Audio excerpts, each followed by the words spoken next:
We are ready, sir, whenever you are. I'm ready. Hey, I am glad to see you today. I'm Pastor Clark from Rivers of Mercy Church, and we have told you in the past about wanting to do some things that would actually help our community. So today I have with me a banker, and all of us love bankers. They are some of my favorite people, and I have today with me from Athens First, Bill Inabinet. Did I get that right? Did I get that right? Excellent. That's right. So today we wanted to talk a little bit about finances and personal finances and that kind of thing. Maybe a little bit about budgeting. And Bill and I have kind of been talking, and we've kind of looked at the poverty rate where Monroe, Georgia, and the Walton County area, and we think that it's right around $20,000 a year. Somewhere in that area, right. And what we've been talking about is that when a person has actually been living in a poverty situation, there are a few things that actually take place.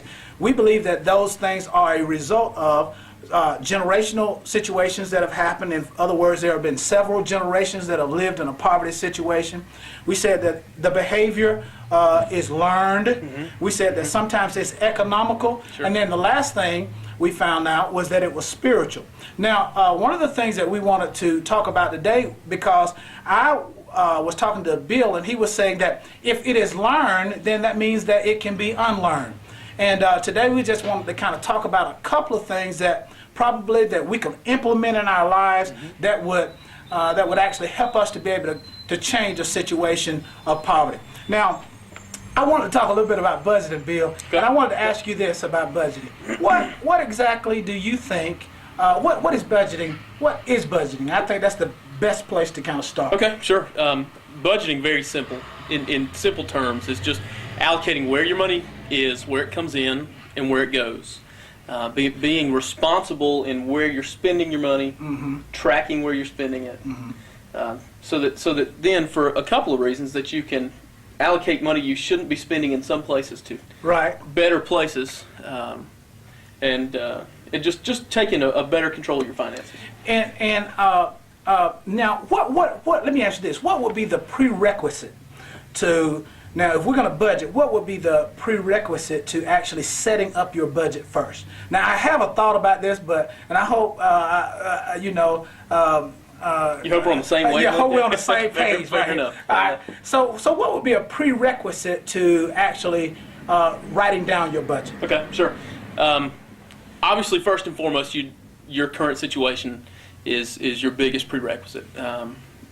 And I tell students when I go talk to high school classes and middle school classes, I specifically talk to them about budgeting, and I tell them that the first thing that they need to do is figure out what they're doing now. Right. Okay. Find out where your money is going. Absolutely. If you're spending $2 a day on coffee, like me, if you're spending $2 a day on coffee every day, then you need to know about that. Absolutely. All right. And then so find out where your money is going. Is there something else that you need to do? Well, sure. It needs to be realistic. You know, when I go and talk to these high school age students, I always think it's fun. It's engaging to call one of them up, ask them what they want to do after their high school or college career. Sort of assign them a salary based on where they're going to start, and have them and the classmates come up with their budget. And it's humorous, I'll say, but it's good. It's they always first start out with they want a big house and a fancy car, and then they realize when they get to the bottom that they really can't afford those things because they have a certain amount of money that they are projecting that Absolutely. they will make when they actually get out of school. And then what you're telling them is that you need to begin to, with the money that you're expecting to make, already have a plan in order of where it is that you actually want to go with the money that you're going to bring in. Absolutely. So you're saying that the first thing that you should do is have a plan. Find out what you're doing with your money already, because that's the starting point. Now, we talked about this just a little bit yesterday, and talked about the fact that that there is a model. There is a model, and I guess that's the word that we can use. There's a model for where specific percentages of your money should be going. Sure. Now, do you remember what those areas were? Yeah. And I think I can think of a couple. I can if we need to kind of bounce Sure. back And there's forth. there's some real specific categories and there's some real general categories. Obviously, when you're budgeting, you want to be as specific as possible because you want to be able to track and make sure that you're covering all bases. Obviously, for you, a $2 a day coffee drinker, it wouldn't be very realistic to say that your food and beverage section of your budget can be $100 a month. It needs to be Because more. $60 is on coffee. Oh my goodness. Well, fortunately, I have a gift card that was given to me, so that actually doesn't come out of my pocket. So thank you I for the sense gift that I'm card. getting you in trouble. Let me back up. There's obviously the first place that you need to start is taxes because taxes are immediately taken out. From there, Now we said a percentage amount for that. We did. Was that We did. about 25? It's about 25% Sure. That's right. of your And obviously money, it depends even on how before much you money you start, make. even before you get it in your hands. That's correct. 25% of your money is Or more. automatically going towards your taxes. Absolutely. All right, and then where do we go from there? Okay. Well, obviously the next step is you need a roof over your head. So we went to a housing allowance, whether it's a mortgage payment or a rent payment. Now, was that the one that was on the bills? It was just I thought that we used that for bills, and I thought that We may was, have. And was that how much was that? It really depends. You and I yesterday were looking at a scenario where I think we were starting with a total salary of somewhere around $25,000-26,000. Which is right around the it is somewhere around the poverty, the national statistics for poverty. Correct, but it's also the the average income for the city of Monroe. Okay. That's right. And so and when we used that, we said that it was about what percentage was it? It was 25%. I think it was between 25 and 30. Okay. So right now we're at 50%. That's so right. 50% of our money is pretty close is going towards taxes That's right. and going towards our housing allowance. That's right. And No lights or water. And then the first thing, there was another thing that we said that was paying yourself. Now, how much would you say that should go in that direction? Well, based on the example that we were looking at yesterday, it's difficult, and that's there's no disputing that these days it's difficult. Right. The price of everything is gone up, whether you look at gasoline or you look at food, and there's some hard choices that need to be made out there. The number we were talking about yesterday was 10% off the top. I know that's a discipline that financial planners like Dave Ramsey and others will tell you is Right. to put your savings away first. 10%, paying yourself. Correct. Yes, all right. Yeah, Correct. that's a great thing. Now, and then we added another category, which is another 10%, which we said was Tithing. tithing. That's right. That's right. So we kind of, but let me ask you this.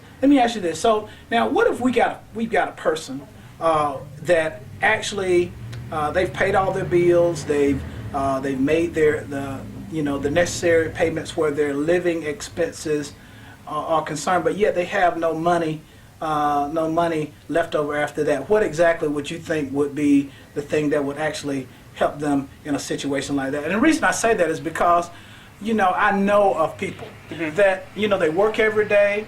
They might even have 2 people in the home that are working. They might have a couple of kids, and they are just strapped Sure. where finances are concerned. And let's just say that they're doing all those things that we're talking about, but yet they have nothing extra to draw from. What is a suggestion for them? Could go several different ways, and I don't want to sound trite, but obviously looking for another source of income would probably be the first suggestion. Right. Okay. An additional source, whatever it may be. And I've often said that because another source of income, or either being able to stretch the resources that you already have, Correct. which some people have resorted to. And maybe that's not the correct word to use, resorted to. It's almost like it's the last ditch effort. Since there are no other answers, I'll just resort to saving coupons. Sure. But the reality is, saving coupons is a good way to stretch out your money. Sure, especially for the people on television who Yeah. who go in and get $1,000 in groceries for That's $20. it. That's right? exactly right. But every dollar helps Absolutely. a lot. Absolutely. So you're saying that if a person is strapped, then they should begin to try to either create another source of income, or either they should begin to stretch the finances that they have. Okay, this is the thing, because obviously if a person is at that point, they should be looking to try to get ahead of where they are. Sure. What is the thing that you would suggest? Let's just say if a person has a couple of extra $100 a month. Okay. What is the thing that you would suggest for them to do that would actually help their situation? Okay. You know, the biggest thing, and I think what Pastor Clark is trying to get me to say is probably the safest and easiest way to start saving. Right, right. And truly, regardless of what you put it in, and I am not a financial advisor. I cannot Right. tell people what to put their money in.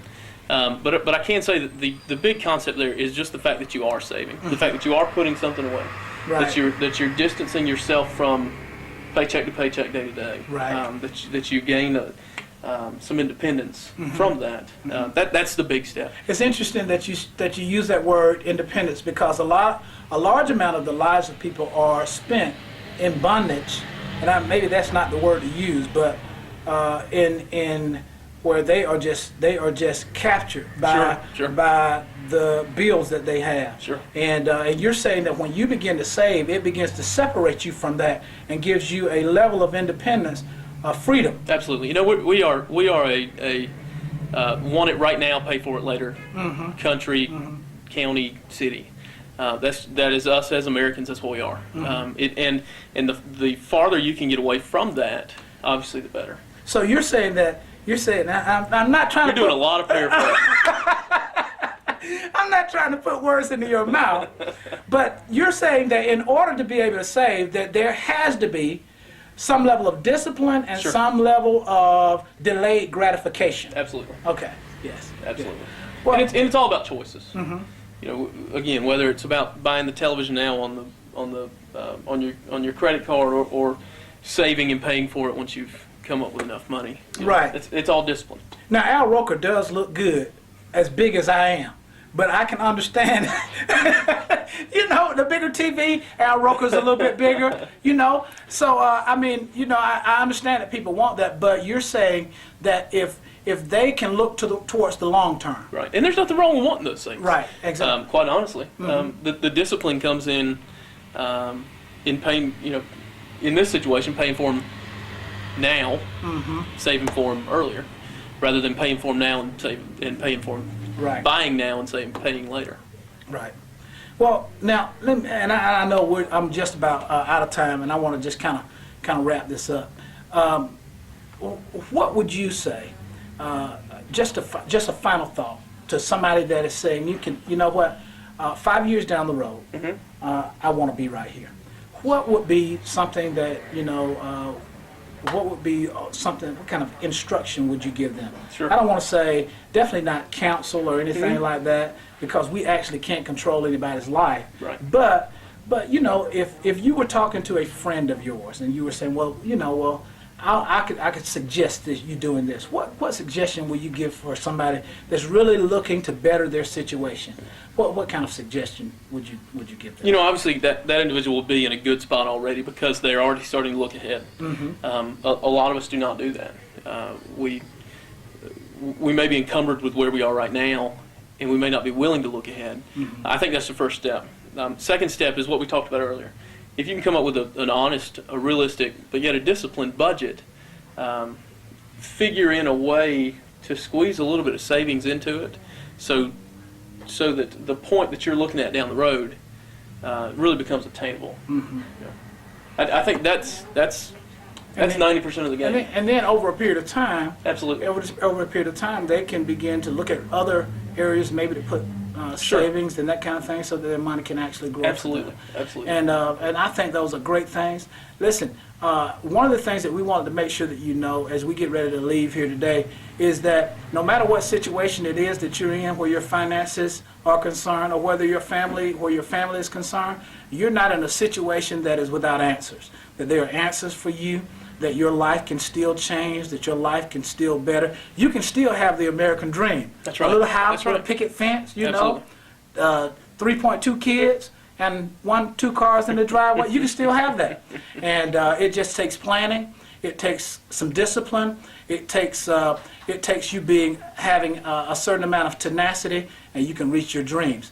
And listen, we want you to know that every Friday night, if you're looking for a way to stretch your resources, every Friday night at Rivers of Mercy, we have dinner over there at 714 Davis Street. And we want to invite you out to come and be a part of that. And also, listen, we want to thank you for being here with us on the broadcast today. And we look forward to your day and you hearing back from you saying how greatly you enjoyed our conversation today. Listen, have a great day. Thank you for now, being Pastor with Clark, us. you can't leave this without giving a plug for the bank. Oh my goodness! For my I time am here so on the show sorry. today. I am so sorry. Listen, Bill actually works for Athens First here in Monroe, Beautiful Georgia, Monroe. downtown Monroe, and they are a good institution a great institution. If I don't say great, they might get me. So they are a great institution to be a part of. You need to go down there and see what they can do for you, and they can help you with your savings accounts.